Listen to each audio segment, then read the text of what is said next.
Figlio di un commerciante di calze, William Blake ebbe fin dall'infanzia delle visioni che influenzarono il suo rapporto sia con la pittura che con la poesia e che caratterizzano la sua profetica personalità di artista.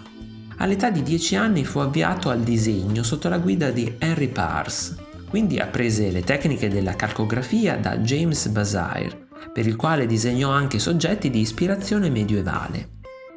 Fin dai primi lavori, eseguiti in modo indipendente, è riconoscibile l'influenza dei suoi principali modelli, tra i quali Michelangelo era destinato a diventare il più importante. Nel 1778 si iscrisse alla Royal Academy, ma ben presto entrò in conflitto con Joshua Reynolds sul problema della preminenza del colore e del disegno. Blake difese la posizione classicista, che si esprime nelle sue opere in un uso del colore sobrio. Le sue illustrazioni della Bibbia, di Dante e delle proprie liriche rompono il tradizionale rapporto tra testo e figura, creano un'unità simbolica di parola e immagine, unità che sarebbe stata compresa e recepita solo alcuni decenni dopo la sua morte.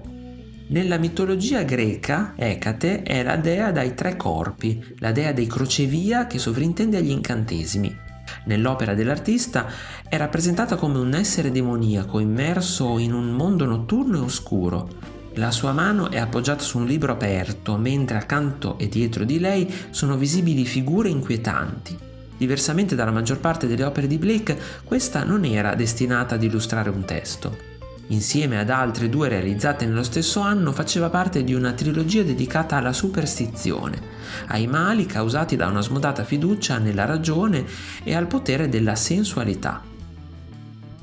Dal punto di vista formale e contenutistico, Ecate risente della lezione di Johann Heinrich Füssli e delle fantastiche creature che popolano i capricci di Goya.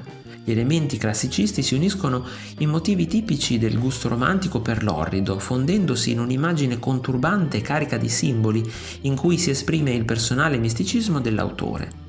Come l'amico Füssli, anche Blake sviluppò una visione del mondo originale e permeata di religiosità. Con il radicalismo del visionario e uno stile costruito sulla linea libera dalla forza di gravità e tendente all'astrazione, diede al suo mondo un'espressività che fece saltare tutte le tradizioni figurative consolidate.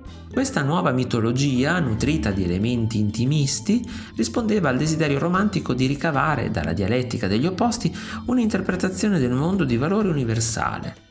Dopo 2 eventi di portata straordinaria come la Rivoluzione francese e quella americana, bisognava riscrivere la genesi di un Occidente moderno, che avrebbe dovuto nascere sotto il segno di una nuova cosmologia. Se il video ti è piaciuto, metti un bel like, lasciami un commento, condividilo con i tuoi amici. Ricordati inoltre di iscriverti al canale e di cliccare sulla campanella per non perderti i nuovi video. Ciao!